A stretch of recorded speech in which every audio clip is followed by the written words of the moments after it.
I started off urban in Ibiza here about 6 years ago. I started to look into it about 8 years ago and started to make a few plans. And then we've done the first urban about 6 years ago in that Zara where we are now.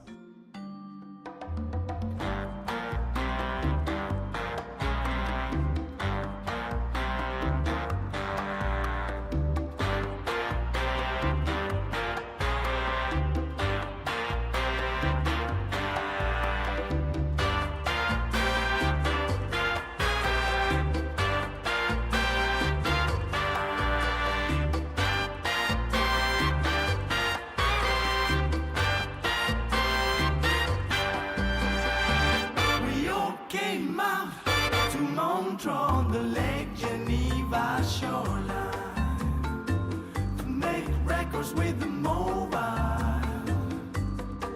We didn't have much time. Frank Zappa and the Mothers were at the best place around, but some stupid with a flag. Well, it was all to tie in, you know, it's sort of in a way graffiti and how it's moved inside now. It's almost like anarchy's been slightly tailored and softened. This year we had Mark Powell doing the main fashion show. Yeah, I was invited over here to do the Urban in Ibiza show. I met up with Dizzy a few months ago and he asked me would I be interested in doing a show over here. And actually I straight away thought it'd be a really interesting thing to do. One, because you don't normally associate Ibiza with formal tailoring or whatever. But equally I thought it could actually be very good for me because I actually can see potentially this becoming a bit of a market for what I do. I wanted to get a mixture of what Mark Powell's really known for in London. I thought because obviously being a London thing, it'd be great for the audience to get that sort of real London sense of character of what my thing's all about. But equally I wanted to embrace very much what, you know, the old Ibiza thing's all about.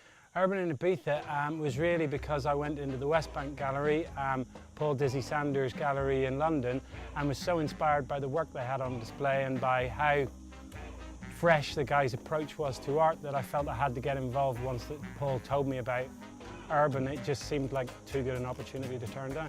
I always try and do something a little bit different on the island because it's predominantly EDM, electric dance music, so it's kind of I think people, although it's what it's known for on the island, people want to break from it and people want something with a little bit of individuality and a bit of something different. There must have been at least a couple of thousand people here. There were DJs, there were bands playing, there were other artists performing. Basically, it gives all us artists a chance to perform and get that sort of adulation that musicians get where you get the applause instantly. Being able to interact with the people who were here and being able to have them see what you do, how you do it, and take the sort of alchemy out of the process, make it something that's approachable. It's turned into quite a family affair early on in the evening. You get a lot of the kids come down and they watch the people paint and help them out and stuff. And then they take the kids home and come back and have a bit of a grown-up party. So it's about engaging with the public. It's about engaging with people who are interested enough to come along and see the art. It's good the way it's come. Everyone's accepted it. It's about the only free event I can think of on the island. And when you look at what goes into it, it's over a year's work. We ended up having a really busy night. It was one of the best yet in my eyes. So yeah, buzzing. This year we had Mark Powell doing the main fashion show. And we had Coco Safari doing the underwear. We had Suban play the last set. We had Scorcher and Ironic. We had Reavers, Andy Carroll, to name a few. Apart from anything else, it was the best party. It was so cool. If you missed it, come next year.